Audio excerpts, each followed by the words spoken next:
നമസ്കാരം. EMT global presence news today പ്രധാന വാർത്തകൾ. ഈ വർഷം ഉംറ നിർവഹിക്കാനെത്തിയവർ 30 ലക്ഷം പേർ. ഇന്ത്യ 3ാം സ്ഥാനത്ത്, 1ാം സ്ഥാനത്ത് പാകിസ്ഥാൻ.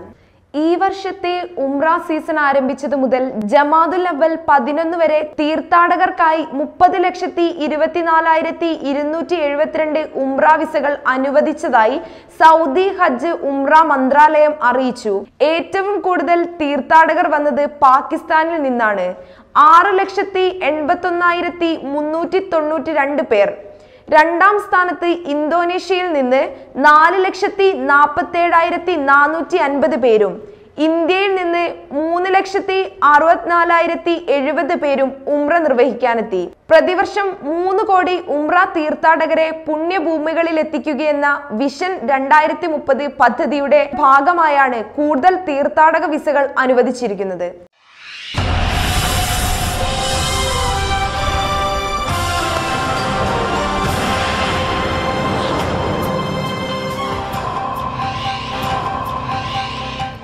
ശരീരം മുഴുവൻ തളർന്ന് ദുരിതത്തിലായ ഷാഹിദിനെ തുടർ ചികിത്സയ്ക്കായി റിയാദിൽ നിന്നും നാട്ടിലേക്ക് കൊണ്ടുപോയി.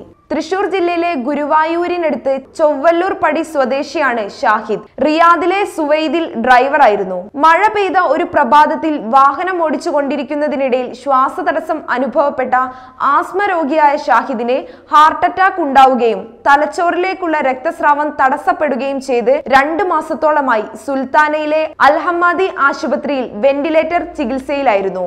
അമിതമായ ദേഹാസ്വാസ്ഥ്യം ഉണ്ടായെങ്കിലും തന്റെ വാഹനത്തിലുള്ള കസ്റ്റമറെ കരുതി വിദഗ്ധ ചികിത്സ തേടാൻ വൈകിയതാണ് ശരീരം മുഴുവൻ തളർന്ന് വെജിറ്റേറ്റീവ് അവസ്ഥയിലാകുവാൻ കാരണമെന്ന് ആശുപത്രി വൃത്തങ്ങൾ അറിയിച്ചു. ഗാർഹിക തൊഴിലാളിയായ ഷാഹിദിന് റിയാദിലെ ചികിത്സ സൗജന്യമായിരുന്നു. എന്നാൽ ഇപ്പോഴുള്ള ഷാഹിദിന്റെ അവസ്ഥയിൽ തുടർന്നങ്ങോട്ടുള്ള ചികിത്സാ ചെലവ് വഹിക്കുവാൻ സാമ്പത്തികമായി വലിയ പരാധീനതകൾ അനുഭവിക്കുന്ന കുടുംബത്തെ സംബന്ധിച്ചിടത്തോളം ഏറെ പ്രയാസമായിരിക്കും. ഇത് മനസ്സിലാക്കിയ റിയാദിലെ നല്ലവരായ വ്യക്തികളും കൂട്ടായ്മകളും ഒരുപോലെ മുന്നോട്ട് വന്നു. സാമൂഹ്യ പ്രവർത്തകൻ ഷിഹാബ് കൊട്ടുക്കാടിന്റെ സാന്നിധ്യത്തിൽ ഒരു ജനകീയ കമ്മിറ്റിക്ക് രൂപം നൽകുകയും സഹായങ്ങൾ വാഗ്ദാനം ചെയ്യുകയും ചെയ്തു. ഫിറോസ് പുതുക്കോട്, അയമൻ സയീദ്, അബ്ദുൽ ലത്തീഫ് കൂളിമാട് എന്നിവർ ആവശ്യമായ രേഖകൾ ശരിയാക്കുകയും ചെയ്തു. സ്ട്രക്ചർ സംവിധാനത്തിൽ നാട്ടിൽ കൊണ്ടുപോകുന്നതിന് ഷാഹിദിന് വേണ്ട ഫ്ലൈറ്റ് ടിക്കറ്റ് ഇന്ത്യൻ എംബസി സൗജന്യമായി നൽകി. News today, Riyadh.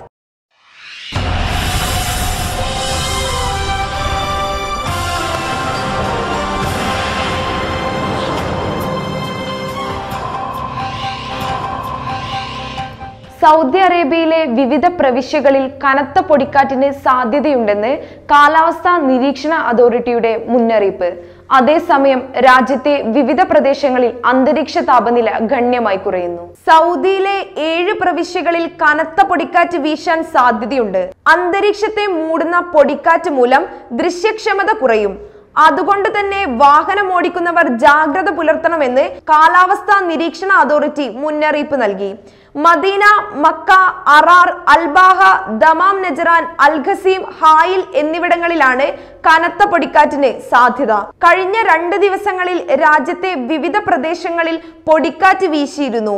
മദീനയിൽ ശ്വാസതടസ്സം അനുഭവപ്പെട്ട 1380 പേർ ചികിത്സ തേടിയതായി ആരോഗ്യ മന്ത്രാലയം അറിയിച്ചു. News today, Riyadh.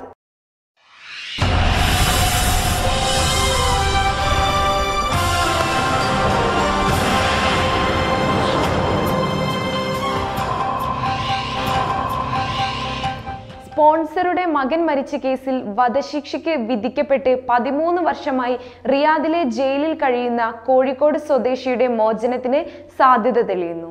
ഹയ്യൽ മൻസൂറയിൽ സ്വദേശിയുടെ ഹൗസ് ഡ്രൈവറായി ജോലി ചെയ്യുകയായിരുന്ന കോഴിക്കോട് ഫറൂഖ് കോടമ്പുഴ സ്വദേശി മച്ചിലകത്ത് അബ്ദുറഹീമിനാണ് സ്പോൺസറുടെ കുടുംബത്തിന്റെയും കോടതിയുടെയും കാരുണ്യം മൂലം ദിയ നൽകി മോചനത്തിനുള്ള വഴിയൊരുങ്ങുന്നത്. ദിയ എത്രയാണെന്ന് റിയാദിലെ കോടതി ഉടനെ പ്രഖ്യാപിച്ചേക്കും. 3 മുതൽ 5 ലക്ഷം റിയാൽ വരെയാണ് നഷ്ടപരിഹാരം വിധിക്കാൻ സാധ്യതയെന്ന് റഹീമിന്റെ അഭിഭാഷകൻ അലി അൽമിസ്ഫർ അൽ ഹജാരി പറഞ്ഞു. 2006 ഡിസംബർ 24-ന് റിയാദ് സുവൈദിലെ ട്രാഫിക് സിഗ്നലിൽ വെച്ചാണ് കേസിനാസ്പദമായ സംഭവം. സ്പോൺസറുടെ ജന്മന ബുദ്ധിസ്ഥിരതയില്ലാത്ത രോഗിയായ മകൻ അനസിനെ പരിചരിക്കാനുള്ള ചുമതല അബ്ദുറഹീമിനായിരുന്നു. അനസിനെയും കൂട്ടി വീടിനടുത്തുള്ള ഹൈപ്പർ മാർക്കറ്റിലേക്ക് പോകുമ്പോൾ യാത്രാമധ്യേ അബ്ദുറഹീമിനുണ്ടായ കയ്യബദ്ധമാണ് അനസിന്റെ മരണത്തിൽ കലാശിച്ചത്. കാറിൽ ബഹളമുണ്ടാക്കുകയും ഉപദ്രവിക്കുകയും ചെയ്ത അനസിനെ തടയാൻ ശ്രമിച്ച റഹീമിന്റെ കൈ അനസിന്റെ കഴുത്തിൽ ആഹാരം കൊടുക്കാൻ ശസ്ത്രക്രിയ ചെയ്ത് ഘടിപ്പിച്ച ഉപകരണത്തിലാണ് തട്ടിയത്. ഈ സംവിധാനത്തിന് കേടുപറ്റിയതിന്റെ ആഘാതത്തിൽ അനസ് ബോധരഹിതനാവുകയായിരുന്നു. റഹീമിന്റെ മോചനത്തിന് നിയമസഹായ സമിതി രൂപീകരിച്ചിരുന്നു.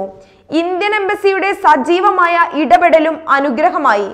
5 ലക്ഷം സൗദി റിയാൽ ദിയ ഇനത്തിലും 13 വർഷം നിയമസഹായം നൽകിയ സ്ഥാപനത്തിനുള്ള തുകയും കണ്ടെത്താനുള്ള മാർഗം തേടുകയാണ് ഭാരവാഹികൾ. News today, Riyadh.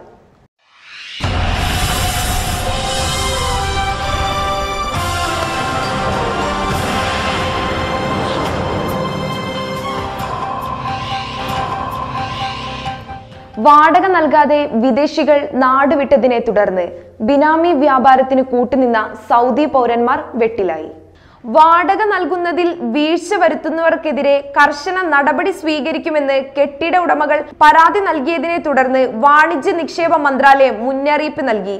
2 വർഷം തടവും 20 ലക്ഷം റിയാൽ പിഴയും വ്യവസ്ഥ ചെയ്യുന്ന ബിനാമി കേസിലെ കുറ്റങ്ങൾ ചുമത്തി നടപടി സ്വീകരിക്കുമെന്നാണ് മുന്നറിയിപ്പ്. മക്ക ന്യൂസ് പേപ്പർ നടത്തിയ അന്വേഷണത്തിൽ ഇത്തരത്തിലുള്ള 50ഓളം കേസുകൾ കണ്ടെത്തി. ഷോപ്പുകൾ പൂട്ടി വിദേശികൾ നാടുവിട്ടതിനെ തുടർന്ന് വാടകയ്ക്കായി കെട്ടിട ഉടമകൾ സമീപിച്ചപ്പോഴാണ് ബിനാമി ബിസിനസിന്റെ ചുരുളഴിഞ്ഞതെന്ന് സ്വദേശിയായ അബ്ദുൽ അസീസ് ബിൻ അഹമ്മദ് പറഞ്ഞു. 10% ലാഭവിഹിതം നൽകാമെന്ന ധാരണയിൽ വിദേശിയെ കച്ചവടം നടത്തുന്നതിന് ഒത്താശ ചെയ്ത് തനിക്ക് കെട്ടിട വാടക ഇനത്തിൽ സംഭവിച്ച നഷ്ടം 3.5 ലക്ഷം റിയാലാണെന്ന് ഒരു സ്വദേശി പൗരൻ വെളിപ്പെടുത്തി. ഇത്തരം അനുഭവങ്ങൾ വേറെയും സ്വദേശികൾ പങ്കുവച്ചു. News today, Riyadh.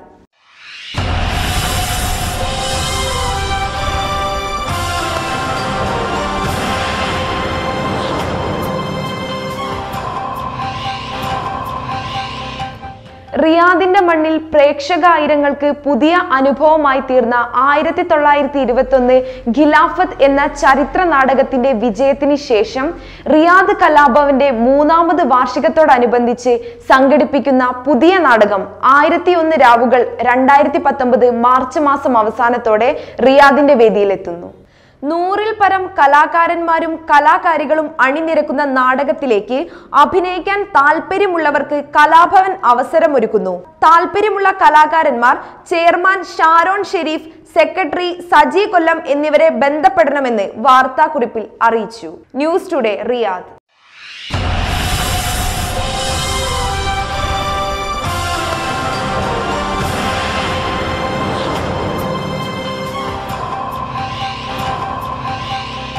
സ്വദേശീവൽക്കരണ പരിശോധനയ്ക്കിടെ ദേഹാസ്വാസ്ഥ്യം ഉണ്ടായ മലയാളി യുവാവ് മരിച്ചു. സൗദിയിലെ റിയാദിലുള്ള ബദ്ഹയിലാണ് സംഭവം. മലപ്പുറം വണ്ടൂർ തട്ടാരക്കാടൻ റഷീദ് അഹമ്മദാണ് മരിച്ചത്. 38 വയസ്സായിരുന്നു. റിയാദിലെ ബദ്ഹയിൽ വാച്ച് കടയിലായിരുന്നു ജോലി. ഇന്നലെ വിവിധ മന്ത്രാലയങ്ങളുടെ ആഭിമുഖ്യത്തിൽ കടയിൽ പരിശോധക സംഘം എത്തിയിരുന്നു. വാച്ച് കടകൾക്ക് സ്വദേശീവൽക്കരണം ബാധകമാണ്. സ്വദേശി പൗരനെ കടയിൽ കാണാത്തതിനാൽ റഷീദിനെ രേഖകളും മറ്റും പരിശോധിക്കാൻ മന്ത്രാലയ സംഘം കൂട്ടിക്കൊണ്ടുപോയി. ഇതിനിടയിൽ സ്പോൺസർ എത്തി രേഖകൾ കാണിക്കുകയും വിട്ടയക്കുകയും ചെയ്തു. ഇവിടെ നിന്നും മടങ്ങുന്ന ഇദ്ദേഹത്തിന് ദേഹാസ്വാസ്ഥ്യമുണ്ടായി കുഴഞ്ഞു വീണു. തുടർന്ന് ആശുപത്രിയിൽ വെച്ച് മരണം ഹൃദയാഘാതം മൂലമാണെന്ന് സ്ഥിരീകരിച്ചു. News today, Riyadh.